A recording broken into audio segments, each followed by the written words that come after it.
Police ছাড়া লাগবে। আরে পুরা মোর নামে 11টা মামলা করেন।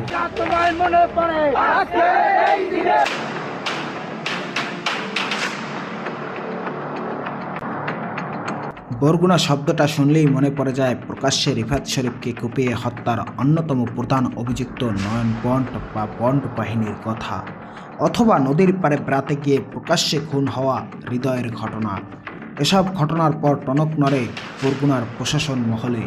তবে কি বন্ধ হয়েছে বরগুনার এসব গ্যাং কালচার, নাকি এখনও গোপনে বেড়েই চলছে এর ভয়াবহতা? আজ তুলে ধরব সেই কথা। দর্শক, এমন কিছু তথ্য জানাবো যা শুনলে শিউরে উঠবে গা। অনুসন্ধানে আমরা আপনাদের সামনে তুলে ধরব বন্ড বাহিনীর থেকেও ভয়ানক এই গ্যাং বাহিনীর কথা। এবার মাথাচাড়া দিয়ে উঠেছে কালু বাহিনী বা কালু গ্যাং। চলুন জেনে আসি এই কালু বাহিনীর আদ্যবন্ত। বরগুনায় বিএনপির পৃষ্ঠপোষকতায় নতুন করে আবারও গড়ে উঠেছে গ্যাং কালচার বা কিশোর গ্যাংদের আধিপত্য।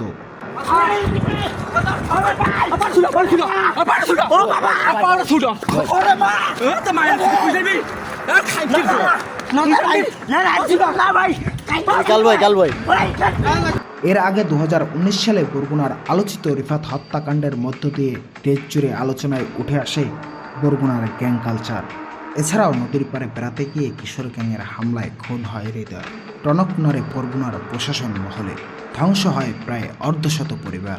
পরিশেষে লোকচক্ষুর আড়ালে চলে যায় বরগুনার গ্যাং কালচার বা কিশোর গ্যাংয়ের আধিপত্য।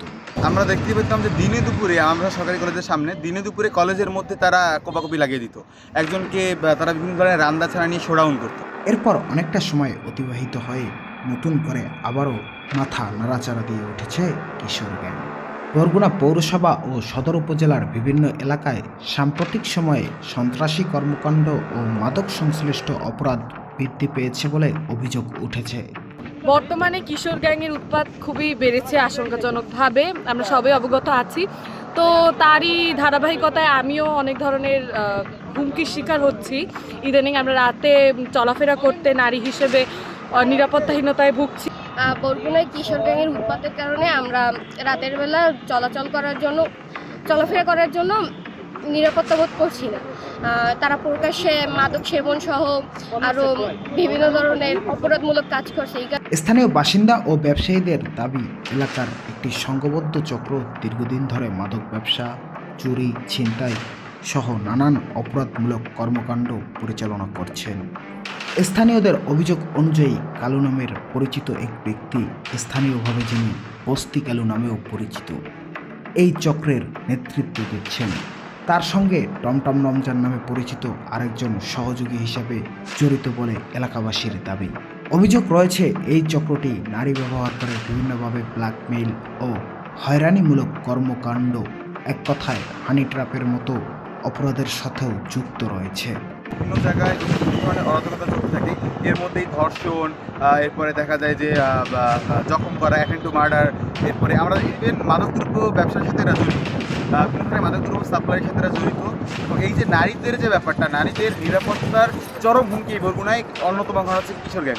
সন্ধ্যার পর বরগুনার বেশিরভাগ যেখানে একটু রাস্তা অন্ধকার থাকে, নারীরা যেতে ভয় পায়, এর কারণ হচ্ছে কিশোর গ্যাং। এলাকাবাসীর আরও অভিযুক্ত কালুর বোন জামাই বরগুনা থানা পুলিশের একজন সোর্স হিসাবে পরিচিত এবং মাদক ব্যবসার সঙ্গে জড়িত বলে শোনা যায়। এই কারণে অভিযুক্তরা দীর্ঘদিন ধরে নির্বিঘ্নে তাদের কার্যক্রম চালিয়ে যাচ্ছে বলে স্থানীয়দের ধারণা। তবে কালুর বোন জামাই কিছুদিন আগে নারী ও মাদক সেবনের সরঞ্জাম সহ বরগুনা বসুন্ধরা আবাসিক হোটেল থেকে ডিবি পুলিশের হাতে আটক হন। খোঁজ নিয়ে জানা যায় কালুর বোন জামাই জাকির হোসেন ওরফে দালাল জাকির বরগুনার পৌর বিএনপি নেতা। এছাড়াও বরগুনার বিএনপির একাধিক মিটিং মিছিলেও কালু বাহিনীর প্রধান কালুকে দেখা যায়।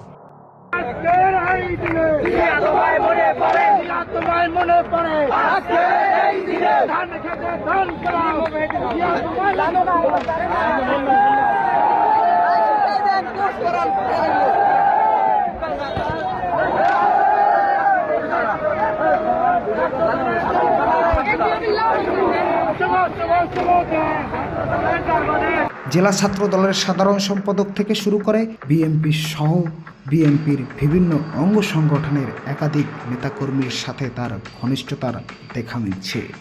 হাসিনা সরকারের পতনের পরপরই বিএনপির প্রভাব খাটিয়ে মাথাচাড়া দিয়ে উঠেছে কালো বাহিনী।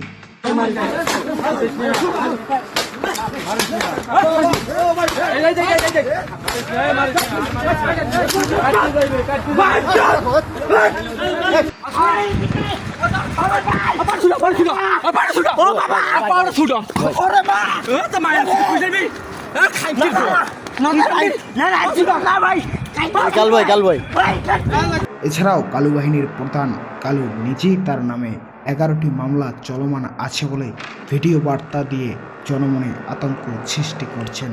এমনই একটি ভিডিও এসেছে আমাদের হাতে, চলুন দেখে আসি সেই ভিডিও। না এলাকা দিয়ে পলাইছি, আরে পুরা মোর নামে 11টা মামলা রড়েন। একটা দিন ভালো মতন বাসায় ঘুমাইতেই না। তোরা এটাই নি যদি পুলিশ থামাই হয়নি, তোরা পুলিশ ফোন দিয়ে আনো।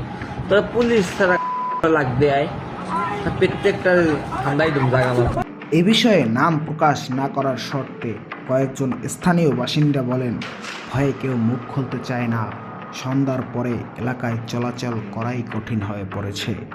এছাড়াও বরগুনার অনেক তরুণী জানিয়েছেন এই কালো বাহিনীর কারণে তারা রাতে চলাচল করতে পারছেন না। আমাদের অনুসন্ধানে বিএনপির নাম উঠে আসায় অনুসন্ধান চলাকালীন সময়ে 12 তারিখের পর দেখে নেওয়ার হুমকি দিয়ে একাধিকবার ফেক অ্যাকাউন্ট থেকে সকাল বাংলা নিউজের অনুসন্ধানী টিমকে হত্যার হুমকি দিয়েছেন কালো বাহিনী। এছাড়াও নৌবাহিনীর সশস্ত্র অভিযানে গত 3 ফেব্রুয়ারি বিপুল পরিমাণ দেশীয় অস্ত্র ও মাদক পরিমাপক স্কেল উদ্ধার করা হয় কালো বাহিনীর প্রধান কালুর গ্রামের বাড়ি বরগুনা সদর উপজেলার বদরখালী ইউনিয়নের ডেমা গ্রাম থেকে।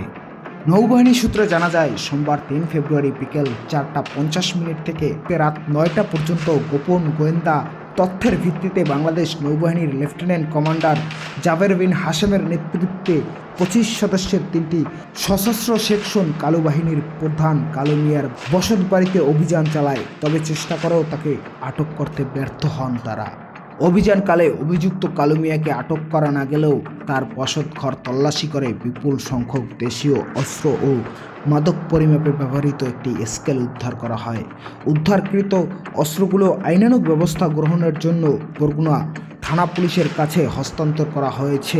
এ বিষয়ে আইন শৃঙ্খলা বাহিনী জানায়, পলাতক আসামিকে গ্রেপ্তারের জন্য অভিযান ও তৎপরতা অব্যাহত রয়েছে। এলাকায় অপরাধ দমন ও মাদক নিয়ন্ত্রণ গ্যাং কালচার বন্ধে যৌথ বাহিনীর এমন অভিযান জোরদার করা হবে বলে জানানো হয়। দর্শক, আজ চলে যাচ্ছি, তবে যাবার আগে আপনাদের কাছে কিছু প্রশ্ন রেখে যাচ্ছি।